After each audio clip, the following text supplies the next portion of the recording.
Cordial saludo. Hoy vamos a hablar sobre la práctica número 3, análisis gravimétrico 2 para la determinación de hierro en un mineral. Entonces, el objetivo de esta práctica es determinar el contenido de hierro en una muestra de mineral de hierro usando el método gravimétrico de precipitación. Entonces, el de los clientes deben desarrollar o recordemos ya que los medidores son métodos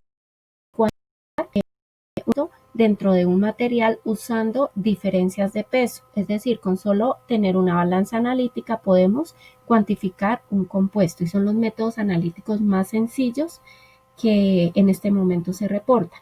Entonces, ya les decía la vez pasada que hay dos tipos, métodos de volatilización y métodos por precipitación. Entonces, en los métodos de volatilización hicimos la clase pasada humedad y cenizas y en este caso el método de precipitación que vamos a hacer es la obtención de hierro a partir de un mineral de hierro. Entonces, ¿cómo se hace? Nosotros tenemos nuestra muestra que tiene determinada concentración de hierro 3 y 2, pero entonces hacemos, tomamos un peso de la muestra, le adicionamos, lo disolvemos en ácido, convertimos en hierro 3 ese mineral, aumentamos el pH adicionándole una base, en este caso amoníaco, para que precipite el hierro en forma de óxido de hierro hidratado.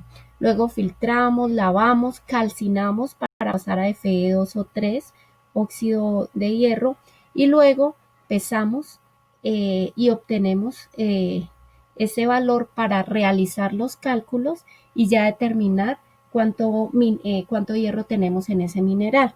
Entonces, eso es lo que vamos a hacer en el laboratorio. Aquí tengo un diagrama de flujo de la parte experimental. Entonces, ustedes en el laboratorio se les va a dar una muestra de mineral de hierro. Ustedes van a pesar aproximadamente 1 gramo, pero van a anotar exactamente pues qué valor.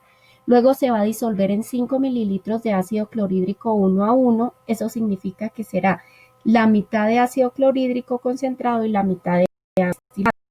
Luego se va a filtrar y lavar con agua con papel filtro, lavar y luego le van a añadir de ácido nítrico para convertir el hierro 2 en hierro 3 de forma total.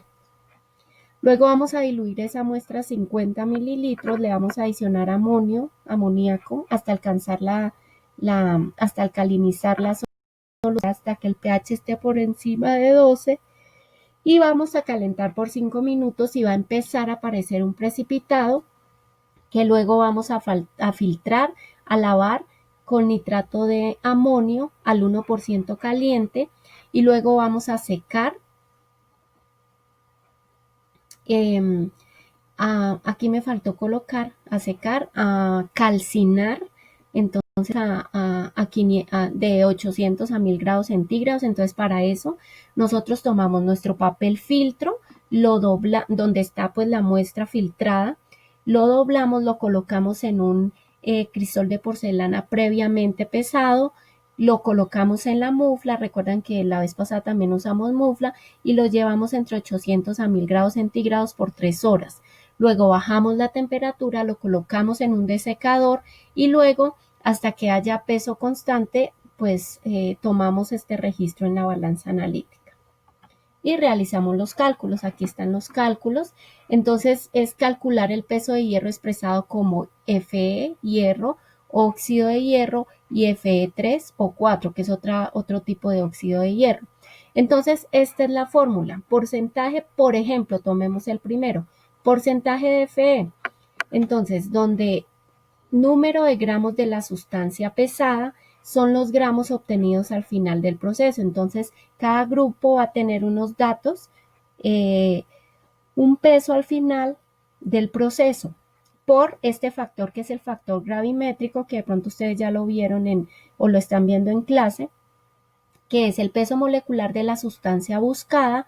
Entonces, en este caso será del hierro, o sea, puede ser del hierro, del Fe o del Fe3 o 4. ¿sí? En este caso es de hierro, entonces será acá de Fe. Sobre el peso molecular de Fe2 o 3. La sustancia pesada siempre va a ser Fe2 o 3 porque, perdón, fue en lo que quedó convertido nuestro residuo. Finalmente, el peso de la muestra, que fue la que se tomó inicialmente, que es 1 gramo, a cada grupo se le va a dar un valor muy exacto y eso lo multiplica por 100. Entonces, ¿qué indica esto? Primero, este valor de Fe2 o 3 no se va a cambiar. Van a sacar ustedes 3 ecuaciones, una para Fe, otra para FeO y otra para Fe3 o 4, ¿sí? En las cuales este valor va a ser igual. ¿Qué es lo único que va a cambiar? Esta sustancia buscada, porque uno va a ser Fe, otro va a ser Fe2 y en otra Fe3 o 4. Por lo tanto, ustedes en los cálculos van a tener que colocar 3 fórmulas diferentes de acuerdo a la expresión del hierro en estas 3 formas. ¿Listo? Entonces, los datos del informe que yo les voy a enviar, estos son, si los quieren tomar acá, sin embargo, yo les mando el PDF. Entonces, les da el peso inicial de la muestra. Ese peso inicial de la muestra va en la parte de abajo de la fórmula y el peso final después de la calcinación. Entonces, este peso es el que va en gramos de la sustancia pesada. Recuerden que son 3 fórmulas, en una será porcentaje de Fe, sustancia pesada de Fe. En la otra será porcentaje de FeO, sustancia pesada, sustancia buscada, FeO. Y en una tercera, porcentaje de Fe3 o 4, sustancia buscada, SB. ¿Listo? Entonces, recuerden que el Fe2 o 3, acá este factor será siempre igual, el peso del Fe2 o 3. ¿Listo? Entonces, vuelvo a repetir, son 3 ecuaciones diferentes, una con Fe, otra con FeO, otra con Fe3 o 4. Lo único que cambia en cada una de ellas es este valor de la sustancia buscada. Para una será Fe, para la otra será FeO, FO y para la otra Fe3 o 4. ¿Listo? Si tienen alguna duda, me avisan. Recuerdo el informe, título de la sesión de laboratorio, integrantes, el prelaboratorio que ya nombramos, los cálculos y resultados, que serían las 3 fórmulas, el análisis de resultados, entonces la discusión de ustedes miran minerales de hierro, a ver si concuerdan algunas de estas concentraciones que ustedes hallaron, las conclusiones, el cuestionario que aparece en la guía y la bibliografía. Entonces, muchas gracias y quedo atenta a cualquier duda.